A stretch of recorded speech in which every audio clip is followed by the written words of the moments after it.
स्वागत है आप सबका आपके अपने अजय साहू ऑनलाइन क्लासेस के इस प्लेटफॉर्म पर। दोस्तों, हम लोग जो महिला पर्यवेक्षक का भी एग्जाम निकला हुआ है उसमें हिंदी का जो पोर्शन है दोस्तों उस पर चर्चा प्रारंभ करेंगे। ठीक है, तो आपने देखा होगा उसमें हिंदी का जो पोर्शन है उससे 30 नंबर के क्वेश्चन आते हैं जो बहुत ज़्यादा वेटेज रखता है। ठीक, और हिंदी में ऐसे बेसिक क्वेश्चन पूछे गए हैं, पिछली ईयर का पेपर आप अगर एनालिसिस करेंगे तो उसको आप समझ जाएंगे। ठीक, तो उन सभी बिंदुओं को हम चर्चा में लेंगे, वन बाय वन सारी चीज टॉपिक पर हम लोग डिस्कस करेंगे।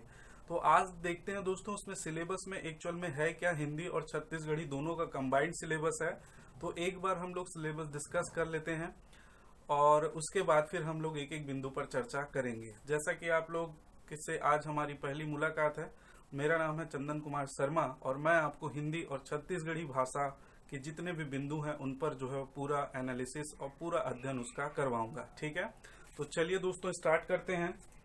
ये हमारा जो हिंदी व्याकरण का जो पोर्शन है इसमें 30 नंबर के प्रश्न आने हैं आपके महिला पर्यवेक्षक में, जिसमें है दोस्तों शब्द रचना। शब्दों की रचना कैसे होती है, शब्द के प्रकार, तत्सम शब्द, तद्भव शब्द, देशज शब्द, विदेशज शब्द और है दोस्तों आपका संकर शब्द। तो संकर शब्द तो खैर इसमें दिया नहीं है, आपके सिलेबस अगर देखे होंगे तो विषय विदेशज शब्द तक है, लेकिन हम लोग फिर भी इसको एक बार देख लेंगे, हो सकता है आने वाले जो परीक्षा है उसमें आपसे पूछ लिया जाए। इसके बाद देखेंगे हम लोग अनेक शब्द, अनेक शब्द का एक शब्द, पर्यायवाची शब्द, विलोम शब्द, अनेकार्थी शब्द। इसके बाद है मुहावरे एवं लोकोक्तियां, स्वर, व्यंजन, वर्तनी, उपसर्ग, प्रत्यय, शब्द युग्म। उसके बाद देखेंगे दोस्तों लिंग, वचन और काल। इसके बाद है आपका संज्ञा, सर्वनाम, विशेषण, क्रिया का व्यवहारिक प्रयोग। और 8वां नंबर का जो बिंदु है वो शुद्ध और अशुद्ध वाक्य के संबंध में है। और जहां पर भी दोस्तों शुद्ध और अशुद्ध वाक्य के संबंध में या शुद्ध अशुद्ध शब्दों के संबंध में, वाक्यों के संबंध में कोई भी प्रश्न पूछे जाते हैं, इसका मतलब ये है कि आपको व्याकरण का जो है वो व्यवहारिक पूरा ज्ञान होना बहुत ही ज्यादा क्या है, आवश्यक है। ठीक है, तो चलिए ये हो गया हमारा सिलेबस, जो सिलेबस जिस पे आपको डिस्कस करने थे मैंने आपको सारा चीज यहाँ पर लिख दिया है और यही इसी सिलेबस के अनुसार हम जो है आगे बढ़ेंगे।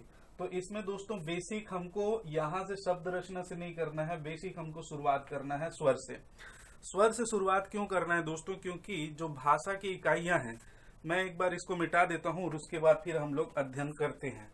तो सबसे पहले देखेंगे जैसे भाषा के हमारे तत्व होते हैं दोस्तों, भाषा का जो तत्व होता है वे कितने हैं, भाषा का निर्माण कैसे होता है। ठीक है, पहले तो आप थोड़ा सा ये जान लीजिए भाषा किसे कहते हैं, फिर मैं एक एक पर आते जाता हूँ। भाषा दोस्तों खैर आपके ये इसमें भाषा का जो परिभाषिक नहीं पूछी जाएगी, लेकिन चूंकि हम हिंदी भाषा का अध्ययन कर रहे हैं तो भाषा का थोड़ा सा जानकारी होना आवश्यक है। भाषा किसे कहते हैं, तो भाषा दोस्तों एक व्यक्ति के अभिव्यक्ति का माध्यम है। ठीक है, भाषा एक या एक से अधिक व्यक्ति जब अपने मन के भाव विचार जो है किसी व्यक्ति के सामने या किसी अन्य व्यक्तियों के समूह के सामने व्यक्त करता है, तो जिस माध्यम से वो अपने भाव और विचार व्यक्त करता है या जिस साधन से अपने मन के भाव व्यक्त करता है उसी को क्या कहते हैं, भाषा कहते हैं। भाषा का निर्माण कैसे होता है, तो उसकी तत्व है दोस्तों, पहला है ध्वनि।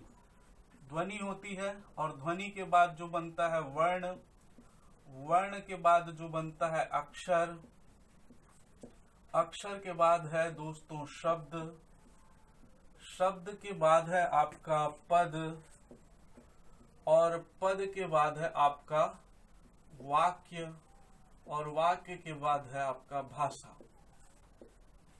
ठीक है, तो सबसे पहले है ध्वनि, ध्वनि के बाद आएगा आपका वर्ण। ठीक है, जो ध्वनि हम मुख से उच्चारित करते हैं और उसके बाद वो जो लिखित रूप है उसका वर्ण हो जाता है। उसके बाद आएगा आपका अक्षर, न क्षरति इति अक्षरम, जिसका क्षय नहीं होता किसी भी हाल में उसको अक्षर कहते हैं। और उसके बाद जो आता है वर्णों का सार्थक समूह वो कहलाएगा शब्द। उसके बाद आएगा पद, उसके बाद वाक्य और उसके बाद जो है वो भाषा का निर्माण, वाक्यों से मिलकर जो है वो भाषा का निर्माण होता है। ठीक है, मैं एक एक करके बिंदुओं को चर्चा में ले रहा हूं क्योंकि इस बार जो है प्रश्न पूछे जा रहे हैं वो बहुत ही ज्यादा डेप्थ में, बहुत ही ज्यादा गहराई से जो है क्वेश्चन आ रहे हैं दोस्तों। तो आपको कॉन्सेप्ट को समझना बहुत ही ज्यादा आवश्यक है। तो सबसे पहले याद रखिएगा ध्वनि। ध्वनि किसे कहते हैं? तो देखिए इसका आपको पीडीएफ तो मिलेगा ही, ठीक। तो मैं बिल्कुल एक लाइन में इसकी परिभाषा बताते जा रहा हूं। आप मनोयोग से बहुत ही ध्यान पूर्वक इन चीजों को सुनेंगे तो आपको सारी चीजें समझ में आ जाएगी, ठीक है।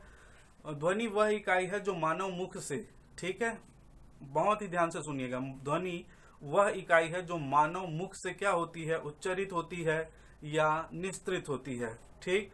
ध्वनि वह इकाई है जो मानव के मुख से उच्चारित होती है या निस्तृत होती है, उसे क्या कहते हैं? ध्वनि कहते हैं, ठीक है। उसे क्या कहेंगे दोस्तों? ध्वनि। और ध्वनि जो है, मैं यहां पर शॉर्ट में लिख देता हूं आपका, मानव मुख से, आप पूरा डिटेल लिखते रहेंगे, मानव मुख से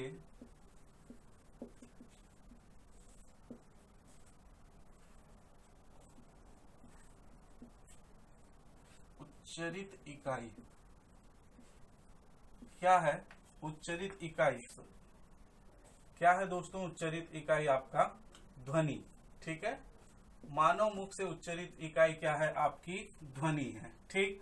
ये जो ध्वनि होती है वो भाषा का क्या होता है? लघुत्तम श्रव्य खंड होता है, लघुत्तम श्रव्य खंड। अब ये क्या है तो थोड़ा सा समझिएगा। भाषा की अगर मौखिक सबसे छोटी इकाई पूछी गया है प्रश्न, भाषा की सबसे छोटी मौखिक इकाई कौन सी है? तो वे ध्वनि है। भाषा का सबसे लघुत्तम श्रव्य खंड इकाई कौन सा है? तो वो भी ध्वनि है। ध्यान रखिएगा, हम जो भी आवाज करते हैं वही क्या है? सबसे पहले उसका वर्ण बनता है, जो भाषा बोलते हैं उसका लिखित रूप, और उसके बाद फिर वो वर्ण, उसके बाद शब्दों में, अक्षर में, शब्दों में, फिर वाक्यों में उसका प्रयोग होता है, ठीक। तो हम जो भी ध्वनि अपने मुख से निकालते हैं, जो भी आवाज निकालते हैं वही ध्वनि है, और वही जो है दोस्तों भाषा का क्या है? सबसे लघुत्तम श्रव्य खंड है। सबसे छोटी मौखिक इकाई किसे कहेंगे? ध्वनि को कहेंगे, ठीक है। याद रखिएगा, भाषा की सबसे छोटी मौखिक इकाई कहेगा तभी आप ध्वनि पर लगाएंगे, ठीक। उसके बाद चर्चा में लेंगे दोस्तों हम लोग वर्ण को। किसको? वर्ण। वर्ण किसे कहते हैं? तो यहां से आपका बहुत ज्यादा आईएमपी कॉन्सेप्ट लेवल में क्वेश्चन पूछा जा रहा है, तो आप बहुत ज्यादा अच्छे से इसको ध्यान रखेंगे।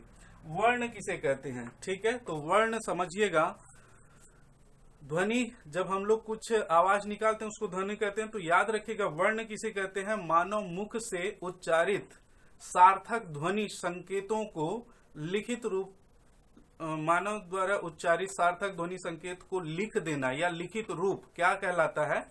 क्या कहलाता है? आपका वर्ण कहलाता है, ठीक है। जो सार्थक ध्वनि हमारे मुख से निकलती है उसको लिखित रूप में अगर हम लोग लिख देते हैं दोस्तों, तो वही क्या कहलाता है? वर्ण कहलाता है, जिसका कोई खंड नहीं हो सकता है। ध्यान रखिएगा, जिसका कोई खंड नहीं हो सकता है उसको क्या कहते हैं? वर्ण कहते हैं, ठीक है। वर्ण पहला, इसमें आप ध्यान रखेंगे सार्थक ध्वनि संकेत, ठीक है।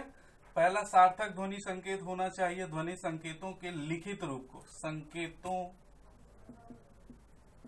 के लिखित रूप को,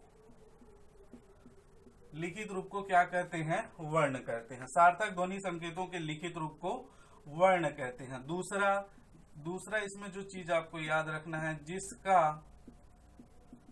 कोई खंड नहीं हो सकता, ठीक है। जिसका कोई खंड नहीं हो सकता या नहीं किया जा सकता उसको क्या कहेंगे हम लोग? वर्ण कहेंगे। अब पहला जो आते हैं बात सार्थक ध्वनि संकेतों के लिखित रूप को। तो सार्थक ध्वनि संकेत के लिखित रूप दोस्तों, सार्थक ध्वनि होनी चाहिए। जैसे चिड़ियों का चहचहाना है, बिल्लियों की आवाज है, म्याऊ, कुत्तों का भौंकना है, तो इस प्रकार की जो ध्वनियां हैं वो जो है वो भाषा नहीं कहलाएगी, ठीक है। सार्थक होनी चाहिए, उसका कोई अर्थ होना चाहिए, मेन मुद्दा ये है, ठीक। तो तो यहाँ पर याद रखिएगा सार्थक ध्वनि संकेत। दूसरा है जिसका कोई खंड ना हो। जैसे अब ध्वनि संकेत मैं निकालता हूँ, जैसे मैंने बोला अ, तो अ के लिए इसका लिखित रूप क्या है, ये है।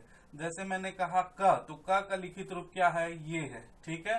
जैसे मैंने कहा ख, तो आदि जितने भी हैं क, ख, ग, स, प, फ, ये सभी क्या है दोस्तों, क्या है, ये वर्ण कहलाते हैं। ठीक है। और इनका जो है वो खंड नहीं किया जा सकता है, इसको भी आप ध्यान में रखेंगे। ठीक। तो मेरे ख्याल से यहां तक आपका क्लियर हो गया होगा। एक चीज और याद रखिएगा, यहां से हम लोग अब हमारा जो मेन टॉपिक है वो स्टार्ट हो गया है। तो यहां से आप ध्यान रखेंगे, हम लोग देखेंगे दोस्तों वर्ण। वर्ण तो आपने समझ लिया। ठीक है। वर्ण के प्रकार हम लोग अब डिस्कस करेंगे। वर्ण के प्रकार, वर्ण के कितने प्रकार होते हैं।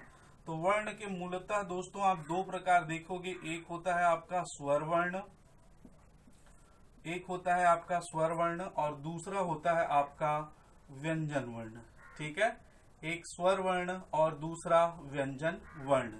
ठीक। तो इन यहां तक आप नोट करिए, मैं मिटा रहा हूं, फिर हम लोग इस पर आगे चर्चा करेंगे। ठीक है। तो चलिए दोस्तों, मेरे साथ साथ आप नोट करते जाइएगा। तो वर्णों के प्रकार हम लोगों ने देख लिया, दो प्रकार के वर्ण होते हैं। पहला होता है आपका स्वर वर्ण। तो अब हम लोग देखेंगे स्वर वर्ण। दोनों को एक साथ ले लेता हूं मैं। पहला ले लेता हूं स्वर वर्ण और इस तरफ ले लेता हूं मैं व्यंजन वर्ण।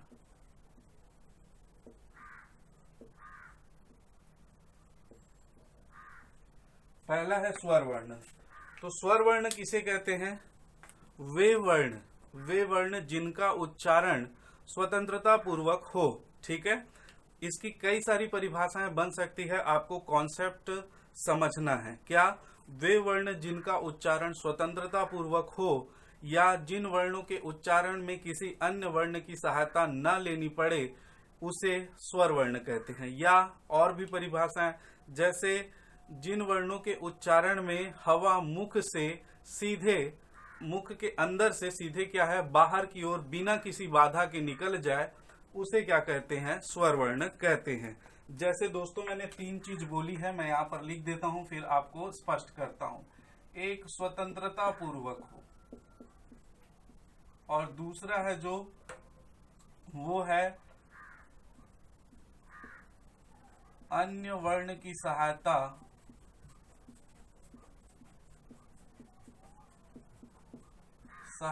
न लेनी पड़े।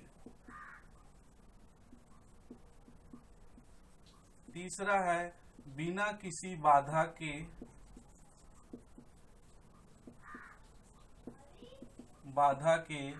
प्राणवायु, बिना किसी बाधा के प्राणवायु सीधे बाहर निकल जाए। ये आपको कॉन्सेप्ट ध्यान रखना है दोस्तों। एसएससी रीजन में भी इस प्रकार के प्रश्न पूछे जा सकते हैं। मोस्ट इंपॉर्टेंट है। अब जो लेवल आ रहा है हिंदी का या किसी भी विषय का, आप अभी आगामी हर संडे को पेपर हो रहा है तो आप देख रहे होंगे, तो जो पेपर है दोस्तों उसका लेवल बहुत ही ज्यादा टफ है। टफ मतलब आपको कॉन्सेप्ट समझना पड़ेगा। अब जो नॉर्मल लेवल के क्वेश्चन पूछे जा रहे थे उस प्रकार के नहीं पूछे जा रहे हैं। आप अब समझना पड़ेगा कि इसका कॉन्सेप्ट क्या है। तो देखिए, एक तो स्वतंत्रता पूर्वक हो। तो स्वतंत्रता पूर्वक कैसे, स्वतंत्रता पूर्वक तो इसमें भी होता है। मतलब क्या, जब हम स्वरों का उच्चारण करते हैं, स्वरों की संख्या कितनी होती है, तो यहाँ पर मैं बता देता हूँ। स्वरों की संख्या होती है दोस्तों 11। आपने पढ़ा होगा 11, 12, 13। तो यहाँ पर कितना होता है, 11 होता है। कौन कौन से 11 होते हैं, तो ये है आ, ये है आ, ये है ई, ये है री, ये हो गया 5, ये हो गया ऊ, ये हो गया बड़ा ऊ, ये है ए, ये है ए, ओ और आपका औ। ठीक है। तो ये है हमारे स्वर। अब ये स्वतंत्रता पूर्वक इनका उच्चारण होता है। इसका मतलब क्या दोस्तों, तो जब हम आ का उच्चारण करते हैं तो हमें किसी अन्य वर्ण की सहायता लेनी नहीं पड़ती है, सीधा आ की ही ध्वनि बाहर निकलती। जैसे अ, तो अ का ही निकला आ, तो आ का ही निकला ई, तो ई का ही निकला बड़ी ई, तो ई का ही निकला री, तो री का ही निकला उ, तो उ का। इस प्रकार से अब ये जो 11 स्वर आप उच्चारित करेंगे इसमें किसी अन्य वर्ण की सहायता नहीं लेनी पड़ती है, इसीलिए इसका उच्चारण क्या कहते हैं, स्वतंत्रता पूर्वक होता है। ठीक, मैं दोनों को कंपेयर करके समझाता हूं तब आपको अच्छे से समझ में आएगा। इसमें जो है स्वतंत्रता पूर्वक न हो, स्वतंत्रता पूर्वक न हो, इसका उच्चारण जो है स्वतंत्रता पूर्वक न हो। दूसरा इसका उच्चारण है जो वो स्वरों की सहायता से हो, स्वरों की सहायता से। तीसरा बाधा के साथ प्राणवायु बाहर निकले। ठीक है, बाधा के साथ। तो यहाँ पर देखिए अब इसकी संख्या जो है दोस्तों, तो व्यंजनों की संख्या आप बचपन से पढ़े हैं, आप अच्छे से इसका भेद करेंगे। व्यंजनों की संख्या होती है 33। तो ये का, खा, मैं कुछ लिख दे रहा हूं, का, गा, फा, पा, मा, सा आदि। ठीक है, अब यहाँ पर मैंने कहा कि इसके उच्चारण जो है वो स्वतंत्रता पूर्वक होता है। तो यदि अ का आप उच्चारण करेंगे तो आ की ही ध्वनि निकलेगी, आ का उच्चारण करेंगे आ की ही निकलेगी, ई का उच्चारण करेंगे ई की ही निकलेगी, उ का उच्चारण करोगे उ का ही निकलेगा। इसका जो उच्चारण है वो स्वतंत्रता पूर्वक न हो, स्वतंत्रता पूर्वक नहीं होता है दोस्तों। इसके उच्चारण के लिए हमें स्वरों की सहायता लेनी पड़ती है। ठीक है, इसके उच्चारण के लिए स्वरों की सहायता लेनी पड़ती है, इसमें किसी अन्य वर्ण की सहायता न लेनी पड़े। ठीक है, इसका उच्चारण, स्वरों का उच्चारण करते समय हमें किसी दूसरे वर्ण की सहायता नहीं लेनी पड़ती है, बल्कि व्यंजन वर्ण का उच्चारण हम स्वरों की सहायता से करते हैं, इसीलिए स्वतंत्रता पूर्वक इसका उच्चारण नहीं किया जा सकता। ठीक है, एक्चुअल में ये का, खा, इसमें हलंत लगा हुआ है दोस्तों। क्या है, हलंत लगा हुआ है। अब यदि आधा का आपको बोलना पड़े तो आप नहीं बोल पाएंगे। उच्चारण, मैंने कहा उच्चारण, ठीक है, लिखने का आप हलंत लगाकर लिख सकते हैं, लेकिन उच्चारण इसका नहीं कर सकते। तो ये हो जाएगा क। जब आप बोलते हैं तो क बोलते हैं तो क के साथ लास्ट में जो ध्वनि आती है, अंतिम ध्वनि, वो अ की आती है दोस्तों। क, ख, ग, घ, अंगा। तो इस प्रकार से जितने भी आप स्वरों, व्यंजनों का उच्चारण करेंगे वो स्वरों की सहायता से ही करेंगे, अन्यथा उसका उच्चारण नहीं किया जा सकता। इसीलिए इसका उच्चारण जो है स्वतंत्रता पूर्वक नहीं होता है, इस बात को ध्यान में रखेंगे। दूसरा जो चीज है बाधा, अच्छा, इसमें बिना बाधा के प्राणवायु सीधे बाहर निकल जाए। ठीक है, तो स्वरों का उच्चारण पहले तो ये समझिए प्राणवायु क्या होती है। ये शब्द आपको बार बार मिलेंगे। प्राणवायु क्या, तो प्राण के लिए जो वायु है, जो श्वास हम ले रहे हैं दोस्तों, उसी को कहते हैं प्राण वायु। ठीक है, तो सांस लेने में जो हवा बाहर निकल रही है, अंदर आ रही है, वही है प्राणायु। तो आप जानते हैं कि किसी भी स्वर का उच्चारण जब आप करते हो, करके देखिएगा, तो हवा कुछ न कुछ शरीर के अंदर से प्राणवायु जो है बाहर की ओर निकलती है। आप करके देखिए, आ तो हवा निकलेगी, का, ख, ग, घ, हवा जो है बाहर की ओर निकलती है। ठीक, तो उसी में कहा गया है जब स्वरों का उच्चारण करते हैं तो बिना बाधा के प्राणवायु सीधे बाहर निकल जाती है। जैसे अ तो हवा सीधे निकल गई, आ सीधे निकल गई, ई, तो जितने भी आप उच्चारण, ए सीधे हवा बाहर, कोई भी बाधा, मतलब मुख के अंदर जितने अवयव हैं, जीभ है, तालु है, कहीं भी कोई संघर्ष या किसी भी विषम परिस्थिति का सामना नहीं करना पड़ा, बिना किसी बाधा के डायरेक्ट जो है वो बाहर निकल गई।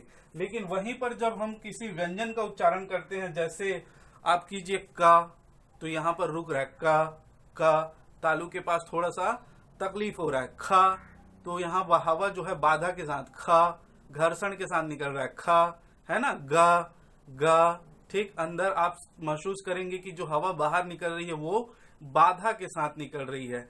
इसीलिए इसको क्या कहते हैं दोस्तों, जो व्यंजन वर्ण, जो जिन वर्णों का उच्चारण करते समय, आप परिभाषा इसी से बना सकते हैं, जिन वर्णों का उच्चारण करते वक्त जो प्राण वायु है किसी बाधा के साथ जब बाहर निकलती है, बाधा के साथ बाहर निकलती है, तो उसे क्या कहते हैं हम लोग, व्यंजन वर्ण कहते हैं। मेरे ख्याल से यहां तक आपका क्लियर होगा। चलिए अब आगे चलते हैं।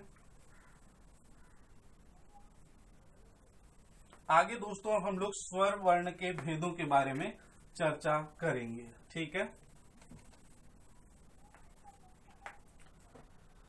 तो अब हेडिंग डाल लीजिए स्वर वर्ण। स्वर वर्ण के संबंध में अभी परिभाषा और जो भी जानकारियां थी मैंने बता दी है, ठीक है। तो सबसे पहले इनकी संख्या के बारे में आप तो जानते हैं कितनी होती है, 11। जिन वर्णों का उच्चारण करते समय हमें किसी अन्य वर्ण की सहायता न लेनी पड़े या जिसका उच्चारण स्वतंत्रता पूर्वक हो जाता है उसे क्या कहते हैं, स्वर वर्ण कहते हैं। स्वर वर्णों की संख्या 11 है। आ एक बार फिर से मैंने लिख दिया यहाँ पे, ई, री, उ, ए, ओ, औ। तो ये डेफिनेटली हिंदी में दोस्तों अगर बात करें तो स्वर वर्णों की संख्या 11 होती है।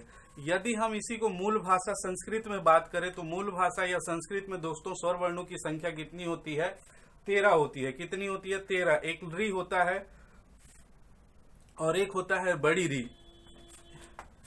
एक होता है दोस्तों री और एक होता है आपका बड़ी री, ठीक है। 2 बार आप घुमा देंगे, ये बड़ा है। तो ये मूल भाषा संस्कृत में इसका प्रचलन है, हिंदी में नहीं है, तो हम इस पर चर्चा नहीं करेंगे। इसके अलावा आप बचपन में पढ़े हो स्वरों की संख्या 13 होती है। 2 और स्वरों के बारे में आप जानते होंगे जिनको कहते हैं अम और एक को कहते हैं अह। तो इसको क्या कहा जाता है दोस्तों, इसको कहा जाता है आपका अनुस्वार। इसको क्या कहते हैं, अनुस्वार। और इसको क्या कहते हैं, विसर्ग। विसर्ग, ठीक है। तो यहां से भी क्वेश्चन बहुत अच्छे बनते हैं, कई बार परीक्षा में पूछे गए हैं।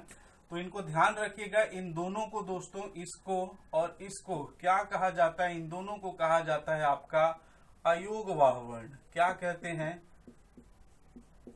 अयोगवाह, अयोगवाह वर्ण कहते हैं।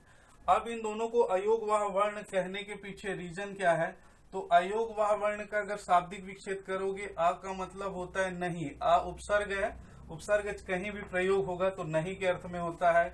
योग मतलब जुड़कर और वाह मतलब वहन करना, ठीक है। वहन करना, वहन करना मतलब उसके ऊपर उसको लाद कर चलना, ठीक है। जैसे कार्यवाहक राष्ट्रपति होता है, मतलब राष्ट्रपति के कार्य को वहन करता है, अपने ऊपर लेकर चलता है। तो यहाँ पर दोस्तों याद रखिएगा, ये जो अयोगवाह वर्ण है वो कभी भी व्यंजन वर्णों के साथ जुड़कर प्रयोग में नहीं आते हैं। क्या, व्यंजन वर्णों के साथ कभी भी ये जुड़कर प्रयोग में नहीं आते हैं, इसीलिए इनको क्या कहते हैं दोस्तों, व्यंजन वर्ण कहते हैं। क्या कहते हैं इसको, व्यंजन वर्ण, सॉरी अयोगवाह वर्ण, व्यंजन वर्ण बोल दिया मैं, अयोगवाह वर्ण कहते हैं, ठीक है। क्योंकि ये कभी भी व्यंजन के साथ जुड़कर प्रयोग में नहीं आते हैं। तो किसके साथ प्रयोग में आते हैं, ये हमेशा और हमेशा स्वरों के साथ जुड़कर प्रयोग में आते हैं दोस्तों। किसके साथ, स्वरों के साथ जुड़कर प्रयोग में आते हैं। जैसे आपने देखा होगा एक ये शब्द लिखा हुआ अतः, मैंने कई बार इसका उदाहरण दिया हुआ है, अगर आप पिछली क्लास देखे होंगे कभी मेरी, तो अतः, प्रातः, ठीक है। और जैसे आप लिखोगे छह, वैसे बहुत सारे शब्द जो है वो आप लिखा हुए देखे होंगे, प्रायः, ठीक, पुनः। तो इस प्रकार से, तो यहाँ पर आपको लगेगा कि ये व्यंजन के साथ प्रयुक्त हुआ है, लेकिन आगे हम लोग जैसे ही बढ़ेंगे दोस्तों, आप ध्यान रखिएगा ये व्यंजन के साथ प्रयोग नहीं हुआ है। जैसे इसका अगर वर्ण विच्छेद करूं तो त के साथ दोस्तों अ जुड़ा हुआ होता है। अ अगर निकाल देंगे स्वर इसमें, तो इसमें क्या लग जाता है, हलंत लग जाता है और ये बन जाता है अ। और ये जो विसर्ग है वो किसके साथ जुड़ा है, अ के साथ जुड़ा है। वैसे ही अगर मैं कंस की बात करूं, कंस, ठीक है, तो यहाँ पर देखेंगे क में हलंत लगा देंगे, इसका स्वर बाहर निकाल देंगे अ।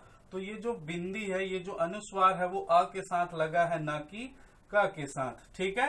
तो यहाँ पर ध्यान रखेंगे, इसका हम लोग वर्ण विच्छेद करेंगे तो आपको समझ में आ जाएगा, ये अ के साथ लगा है और ये अ के साथ लगा है, और ये दोनों क्या है दोस्तों, ये दोनों स्वर हैं, न कि व्यंजन है, ठीक है। दोनों क्या है, स्वर हैं। तो ये कभी भी व्यंजन के साथ जुड़कर प्रयोग में नहीं आते हैं, इसीलिए इनको क्या कहा जाता है, अयोगवाह वर्ण कहा जाता है, ठीक है। अगर अयोगवाह वर्ण ये होता है अनुस्वार।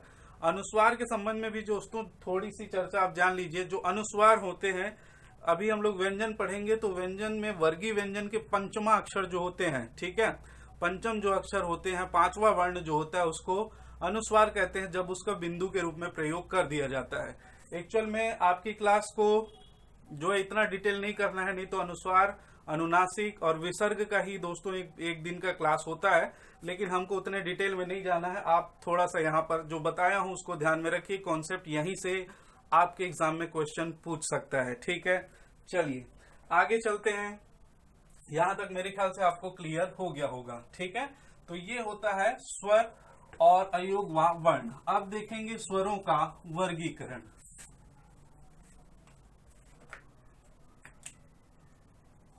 स्वरों का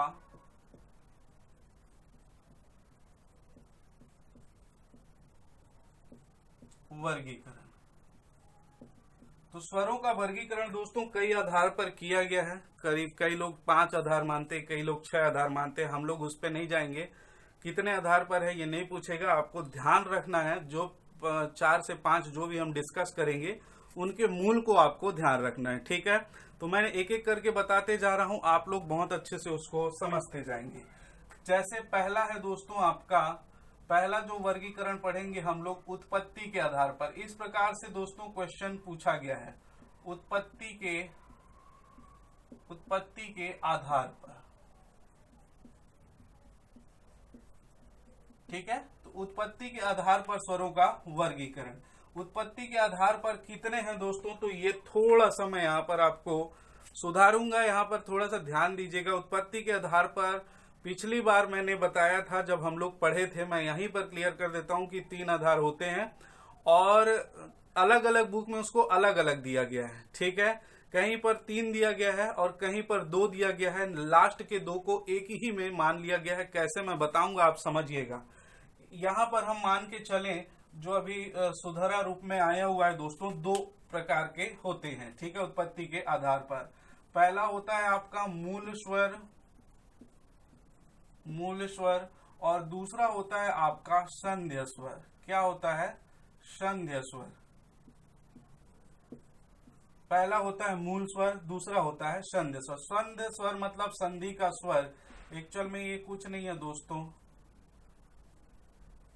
संधि में यह प्रत्यय जुड़ा होने के कारण ये संध्य बन जाता है। अंतिम पद के स्वर को ये क्या कर देता है? स्वर रहित कर देता है। तो ये संधि का स्वर है, ठीक है। तो संधि के स्वर के 2 भेद माने गए हैं, और पहला है आपका दीर्घ स्वर और दूसरा है आपका संयुक्त स्वर, या इसी को कहते हैं मिश्रित स्वर। संयुक्त स्वर या इसी को कहते हैं दोस्तों मिश्रित स्वर,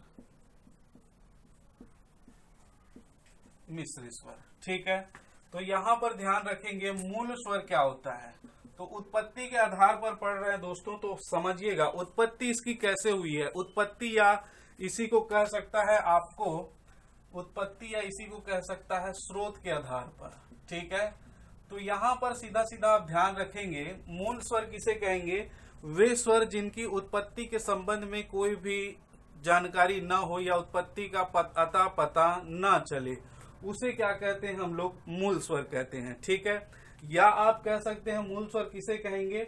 वे स्वर जिनका निर्माण जो है वो किसी भी अन्य स्वर से मिलकर या 2 स्वरों से मिलकर ना हुआ हो, या किसी 2 अन्य वर्णों से मिलकर ना हुआ हो, उसे कहेंगे मूल स्वर, ठीक है। 2 चीज याद रखेंगे। पहला, इसकी उत्पत्ति के संबंध में कोई भी जानकारी ना हो, मतलब इसकी उत्पत्ति के स्रोत का पता ही ना चले, वो क्या कहलाता है? मूल स्वर कहलाता है। सेकंड चीज आप ध्यान रखेंगे क्या, कि वे स्वर वर्ण जिनका जो है निर्माण किसी अन्य वर्ण की सहायता से न हुआ हो, उसे क्या कहेंगे? मूल वर्ण कहेंगे। मूल वर्णों की संख्या कितनी होती है? तो 4 होती है, आप ध्यान रखेंगे। एक होता है आ, एक होता है ई, एक होता है उ और एक होता है री। अब आप थोड़ा सा इमेजिन करेंगे दोस्तों, तो आपको ये चीजें बहुत ही अच्छे तरीके से समझ में आएंगी। आप सोचिए कि आ के लिए ये जब हम लोग कोई भी ध्वनि उच्चारित करते हैं, तो आप बचपन से एक चीज याद रखिए, आपको समझ में आ जाएगा। आप बचपन से जब पैदा हुए हैं तो आपके घर में जो है दोस्तों सुने हैं, कुछ शब्दों को सुने हैं, उसके बाद उसका उच्चारण स्टार्ट किए। उसके बाद आप स्कूल गए तब आपको बनाया गया कि आ बोलते हैं तो आ के लिए ये लिखा जाता है, ई बोलते हैं ई के लिए ये लिखा जाता है, ऊ बोलते हैं ऊ के लिए ऊ लिखा जाता है। लेकिन आप जरा सोचिए कि यदि उस वक्त जब आप स्कूल गए और बताया जाता कि आ के लिए ये लिखा जाता है, तो आपके दिमाग में क्या बैठ जाता, ये आ है ना कि ग। सोच के देखिए, हमको बचपन से बताया गया, तब आपको आम लिखना होता तो आप ऐसे लिखते, क्योंकि आपके पास इसको बताया गया कि आ जब बोलते हैं तो इसका उच्चारण करते हैं। ठीक है, मतलब क्या कहने का समझिए, ये आ के लिए जब हम लोगों ने उच्चारण करना, आप चले जाइए हजारों साल पुराने समय में, जब हम लोग अ उच्चारण करते थे तो अ के उच्चारण के लिए ये ही सांकेतिक इसका रूप होता है। ये किसने डिसाइड किया होगा? जब हम लोगों ने आ कहा तो आ के लिए ऐसा लिखना है, ये किसने सोचा, ये किसने डिसाइड किया? तो दोस्तों यही है उत्पत्ति। तो इसका कोई भी दोस्तों आपको आधार नहीं मिलेगा, कहीं नहीं मिलेगा कि आ के लिए आ का ये सांकेतिक रूप किसने लिखा था। इसीलिए इसको क्या कहते हैं हम लोग, मूल स्वर कहते हैं। जिसकी उत्पत्ति के संबंध में कोई भी हमको जानकारी न मिले वो क्या कहलाता है, मूल स्वर कहलाता है। आगे देखेंगे संध्य स्वर। तो संध्य स्वर मतलब संधि के, जहां पर संधि होगी उसे संध्य स्वर कहते हैं। दीर्घ स्वर कैसे कहेंगे?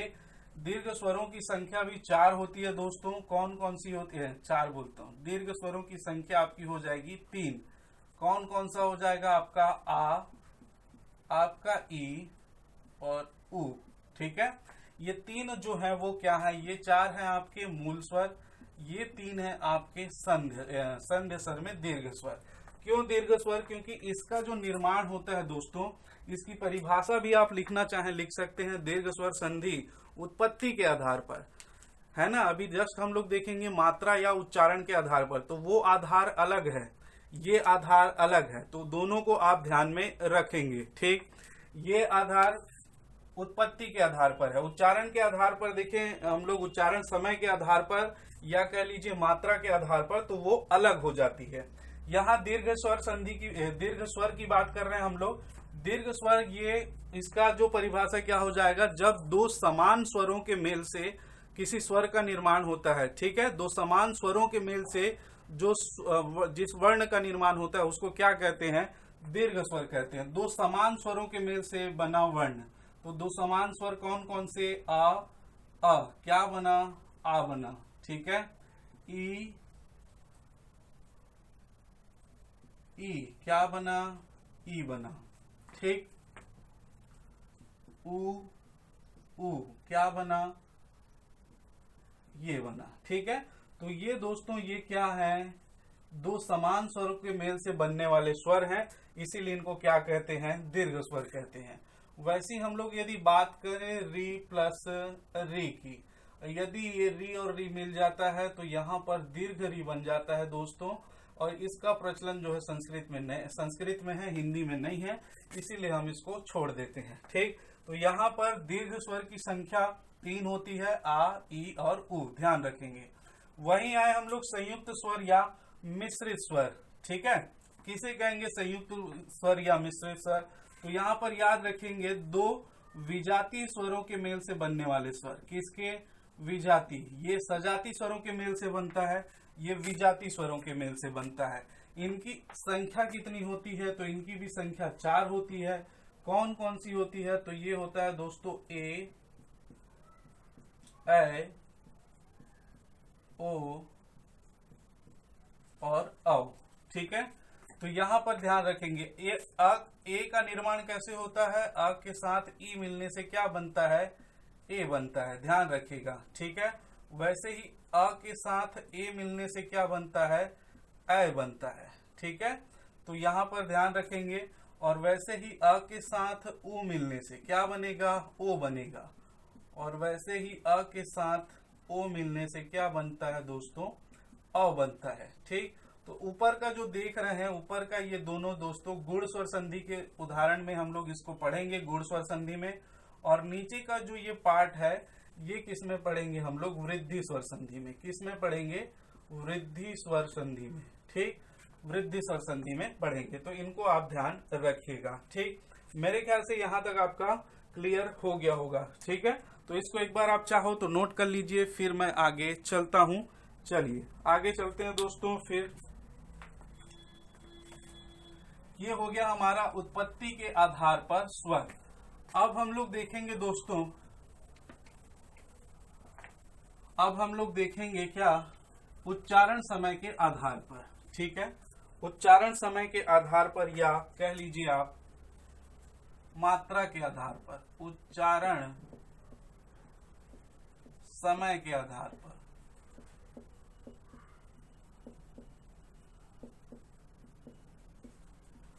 या इसी को क्या कहते हैं, मात्रा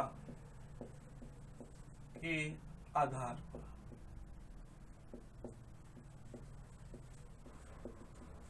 मात्रा के आधार पर। चलिए आगे चलते हैं। तो यहाँ पर उच्चारण समय के आधार पर, उच्चारण समय का तात्पर्य दोस्तों किसी भी स्वर वर्ण के उच्चारण में, किसी भी स्वर के उच्चारण में कितना समय लगता है, वही है उसका उच्चारण समय। और उच्चारण समय के आधार पर ये डिसाइड करेंगे कि उसमें मात्रा कितनी लगेगी। ठीक है, तो वहां पर मात्रा के आधार पर या उच्चारण समय के आधार पर इसके भेद कितने होते हैं, तो इसके भेद होते हैं दोस्तों 3। कौन कौन से, तो यहाँ पर याद रखेंगे, यहाँ पर याद रखेंगे आपको, इसे ही कहते हैं हम लोग ह्रस्व स्वर। क्या कहते हैं, ह्रस्व स्वर। ठीक है, इसे ही कहेंगे हम लोग क्या, मूल स्वर। इसको भी क्या कहते हैं, मूल स्वर। ठीक, इसके ही क्या कहते हैं हम लोग, लघु स्वर। क्या कहते हैं दोस्तों, लघु स्वर। ठीक है, ह्रस्व स्वर हो गया, मूल स्वर हो गया, या लघु स्वर हो गया। ठीक, तो यहाँ पर ये लघु स्वर, ह्रस्व स्वर या मूल स्वर, या इसी को कहा जाता है आपका एक मात्रिक स्वर। क्या कहते हैं, एक मात्रिक स्वर। तो ये एक मात्रिक स्वर को भी आप ध्यान रखेंगे। अब ये क्या है, तो ये दोस्तों मूल स्वर, ह्रस्व स्वर या एक मात्रिक स्वर या लघु स्वर, ये किस आधार पर है, उच्चारण समय के आधार पर। और इसकी संख्या कितनी होती है, तो इसकी भी संख्या होती है दोस्तों 4। कौन कौन सा होता है, तो एक होता है आपका आ, एक होता है आपका ई, ये ऊ और री। तो जितने देखें हम लोग किसमें, उत्पत्ति के आधार पर जो मूल स्वर होता है वो भी 4 है। और यहाँ पर ध्यान रखिएगा, उच्चारण समय के आधार पर ह्रस्व स्वर, मूल स्वर या लघु स्वर या एक मात्रिक स्वरों की संख्या अगर पूछती है तो वो भी 4 है।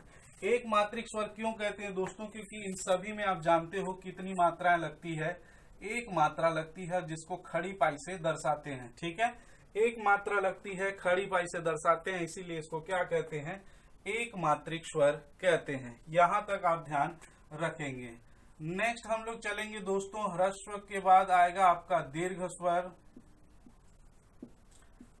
दीर्घ स्वर, इसी को कहेंगे हम लोग बड़ा स्वर, सॉरी बड़ा, गुरु स्वर,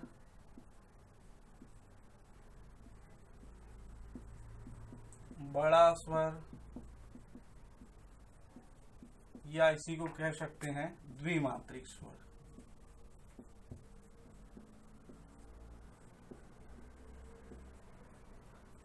क्या कह सकते हैं, द्विमात्रिक स्वर कह सकते हैं। ठीक है, अब इनकी संख्या कितनी होती है, तो संख्या के संबंध में याद रखेगा, इनकी संख्या कितनी होती है, 7 होती है दोस्तों। कितनी होती है, 7 होती है। ठीक, कौन कौन सा 7 होता है, तो ये भी देखिएगा आप लोग। यहाँ पर जो बच गया है आ, बच गया है आपका बड़ा ई, बच गया है बड़ा ऊ, ए, ओ और औ। तो ये 7 जो हैं, ये 7 जो हैं वो क्या कहलाते हैं, आपके दीर्घ स्वर कहलाते हैं। उच्चारण समय के आधार पर ये क्या कहलाते हैं, दीर्घ स्वर कहलाते हैं। ठीक है, अब इनकी परिभाषा क्या हो जाएगी दोस्तों, तो परिभाषा याद रखिएगा। थोड़ा सा देखिए, ह्रस्व स्वर किसे कहेंगे या लघु स्वर किसे कहेंगे, तो जिन स्वर वर्णों के उच्चारण में कम से कम समय लगता हो। ठीक है, जिन स्वर वर्णों के उच्चारण में कम से कम समय लगता हो उसको क्या कहते हैं, ह्रस्व स्वर कहते हैं, मूल स्वर कहते हैं, लघु स्वर कहते हैं, एक मात्रिक स्वर कहते हैं। या पुस्तक में आपको लिखा हुआ मिल जाएगा। जिन स्वरों का उच्चारण, जिन स्वरों के उच्चारण में जिन स्वरों का उच्चारण उच्चारण का समय चुटकी बजाने जितना समय लगता है उसे क्या कहते हैं, ह्रस्व स्वर कहते हैं। ठीक, नीचे हम लोग आ जाएंगे तो ये कम से कम समय लगे। नीचे इसकी परिभाषा दीर्घ स्वर या गुरु स्वर की परिभाषा क्या हो जाएगी कि जिन स्वर वर्णों का उच्चारण करते समय जो है ह्रस्व स्वर से दुगुना समय लगे। ठीक है, जिन स्वर वर्णों के उच्चारण में ह्रस्व स्वर से दोगुना समय लगता है उसे क्या कहते हैं, दीर्घ स्वर, गुरु स्वर या बड़ा स्वर या द्विमात्रिक स्वर कहते हैं। ठीक है, तो यहाँ पर समय के आधार पर आप इसको दर्शाइएगा। समय के आधार पर क्या हो जाएगा, ये गुरु स्वर, और इसकी दो मात्राएं होती है जिसको एस से हम लोग दर्शाते हैं, आप इसको जानते होंगे। ठीक, तो ये हो गया दोस्तों ह्रस्व स्वर और ये हो गया दीर्घ स्वर। इसके बाद जो आता है अगला वो होता है आपका प्लुत स्वर। ठीक है, तीसरा उच्चारण समय के आधार पर ध्यान रखेंगे, प्लुत स्वर।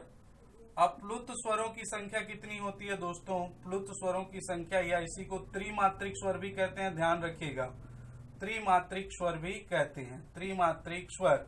अब इसकी परिभाषा क्या हो जाएगी, तो जिन स्वर वर्णों के उच्चारण में हमें क्या दीर्घ स्वर से दोगुनी और ह्रस्व स्वर से तिगुना समय लगे। ठीक है, जिन वर्णों का उच्चारण करने में हमें दीर्घ स्वर से दोगुना और ह्रस्व स्वर से तिगुना समय लगता है उसे क्या कहते हैं, हम लोग प्लुत स्वर कहते हैं। कैसे लगता है, किसको कहते हैं, इसमें बहुत कंफ्यूजन होता है। आज से आप सभी का कंफ्यूजन बिल्कुल दूर हो जाएगा दोस्तों। ठीक है, तो ध्यान रखेंगे, मैं बता रहा हूं इसको। ठीक, प्लुत स्वर क्या होता है, जब हम लोग स्वर को दोस्तों लंबे समय तक, किसी भी स्वर का उच्चारण हम लंबे समय तक कर देते हैं तो वो प्लुत स्वर बन जाता है। अब कैसे लंबे समय तक कर देते हैं, तो दोस्तों आप लोगों ने देखा होगा ओम।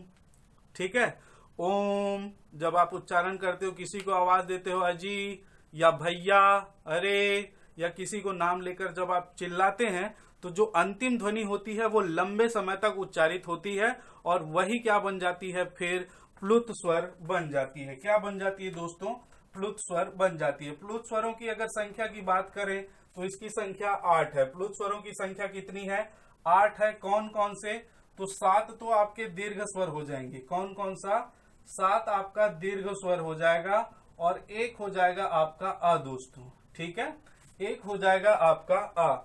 7 दीर्घ स्वर और 1 अ मिलकर कितने होते हैं, ये 8 होते हैं। दीर्घ स्वर 7 प्लस अ 1, दोनों मिलकर कितने हो गए, 8 हो गए। ठीक है, अब इसमें आपको उदाहरण देखिए, मैं उदाहरण बहुत अच्छे समझा रहा हूं आपको। आपने ओम देखा होगा कई जगह ऐसे लिखा हुआ। ठीक है, ओम आपने ऐसे लिखा हुआ देखा होगा। तो ये जो लिखा है दोस्तों ये 3 है। ये क्या लिखा है, 3। इसका मतलब ये होता है कि हमको ये ओ है, इसका उच्चारण इतने समय तक करना है जितने बार 3 ओ के उच्चारण करने में समय लगता है। इस ओ को कितना उच्चारण करना है, 3 ओ के बराबर, उच्चारण के बराबर लगने वाले समय जितना हमको इस ओ का उच्चारण करना है। आप ओम को ऐसे भी लिख सकते हैं ओम, तो ये सीधा क्या बन जाएगा, ओम बन जाएगा दोस्तों। क्या बन जाएगा, ओम। और ये ओम आता है तो आपको ओम। ठीक है, तो ये लंबे समय तक उच्चारण किया गया इसीलिए क्या बन गया, ये ओम बन गया। और भी देखें जैसे अरे, भैया, अजी। ठीक है, इस प्रकार के जो शब्द हैं जो लंबे समय तक उच्चारित होते हैं वे क्या बन जाते हैं, प्लुत स्वर बन जाते हैं। आज से आपको इसमें कोई भी दिक्कत नहीं होगा। ठीक है, जैसे आप लोग देखे हो जी गजल वजल सुनते हैं तो सामने जो आलाप लिया जाता है तो वो भी दोस्तों क्या है, प्लुत स्वर का उदाहरण है। तो इसको आप ध्यान रखेंगे।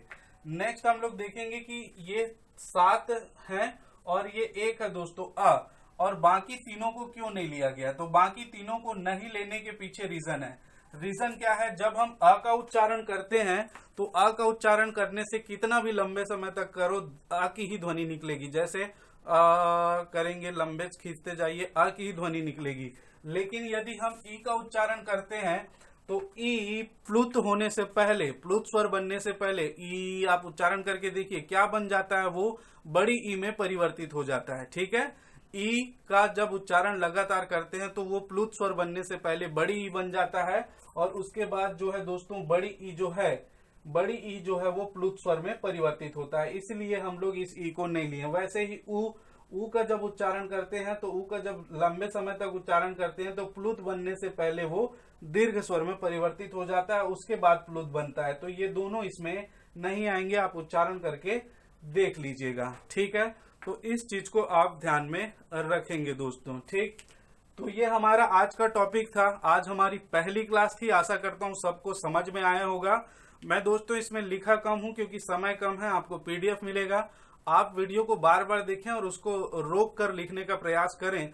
पॉज कर करके जितने भी मैंने परिभाषाएं बताई हैं उनको जो है आप लिखने का प्रयास करें, तो आपका ये टॉपिक बहुत अच्छी तरह से क्लियर हो जाएगा, ठीक है। एक बार सुनिए, 2 बार सुनिए, और यदि इसमें कोई भी प्रश्न हो तो आप बिल्कुल कमेंट बॉक्स में इसका प्रश्न रख सकते हैं, ठीक।